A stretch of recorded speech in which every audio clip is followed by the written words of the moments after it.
மக்களே இந்த IBPS பிஓட update இது ஒன்றும் இல்லை, சப்ப மேட்ரு. லிவின் சார் ஒரு வீடியோ போட்டு அதை கமெண்ட்ஸ் பார்த்துருந்தேன். இவங்க வேற குழப்பறாயிலே ஐபிபிஎஸ் ஒன்றுமே இல்லை. என்ன சொல்கிறாங்க அப்படின்னா, எல்லா செக்ஷன்லையுமே செக்ஷன் ஏ செக்ஷன் பி அப்படின்னு பிரித்து கொடுத்துட்டாங்க. அதாவது 2 மார்க் ஃபுல்லாக செக்ஷன் ஏ, 1 மார்க் ஃபுல்லாக செக்ஷன் பி. இது நமக்கு நல்ல மேட்ரு தான், நல்ல விஷயம் தான். ஏன்னா 2 மார்க் ஃபுல்லாக 2 மார்க்கு அடிச்சிடலாம், 1 மார்க் இருக்கிறதுல 1 மார்க்கு அடிச்சிடலாம். எல்லாம் கம்பைண்டாக வரும். For example first question 2 mark, second question 1.5 marks, அடுத்த கொஸ்டின் வந்து 1 மார்க்கு. ஸோ அப்போ நம்ம கன்ஃபியூஸ் ஆகும், ஏன்னா 2 மார்க் அடிக்கிறதா 1 மார்க் அடிக்கிறதா, அப்போ எதை அடிச்சா நம்ம வெயிட்டேஜ். இப்போ பிரித்து கொடுத்துட்டாங்க. ரீசெண்டாக ஆர்ஆர்பி மெயின்ஸ் கூட அப்படி தான் இருந்துச்சு. ஏன்னா அந்த நோட்டிஃபிகேஷனே காமிக்கிறேங்க. எனக்கு வீட்டில் வீடியோ எடுக்க ஆள் இல்லை, அப்படியே நான் கேமராவை திருப்பி காமிக்கிறேங்க.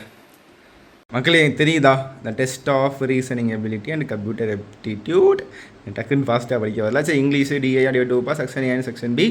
So all questions both section A and B are compulsory. So some question will be of 2 marks, some question will be of 1 mark. அதாவது செக்ஷன் ஏ ஃபுல்லாமே 2 மார்க்ஸ், செக்ஷன் பி எல்லாமே 1 மார்க்.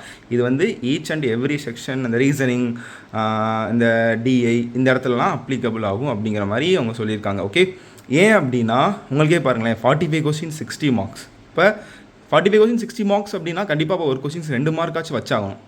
புரியுதா? ஃபார் எக்ஸாம்பிள் இங்கே பாருங்களேன், இங்கே DI பார்த்தீங்கன்னா 35, DI means cons, 35 question 60 marks அப்படின்னா இப்போ கண்டிப்பாக ஒரு கொஸ்டின்ஸுக்கு 1 மார்க் கொடுத்தாகணும், ஒரு கொஸ்டினுக்கு 2 மார்க் கொடுத்தாகணும். அதே மாதிரி இங்கிலீஷ்க்கும் அப்படி தான். ஸோ அப்போ ஜென்ரல் அவேர்னஸ் கண்டிப்பாக 1க்கு 1 தான் வரப்போகுது. ஏன்னா 40க்கு 40 இவ்வளோ தான் சப்ப மேட்ரு.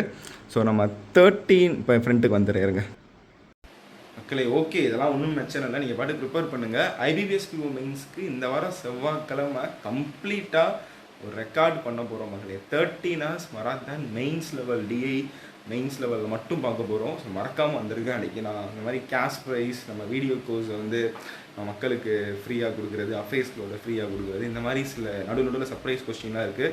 ஸோ மறக்காமல் வந்துடுங்க.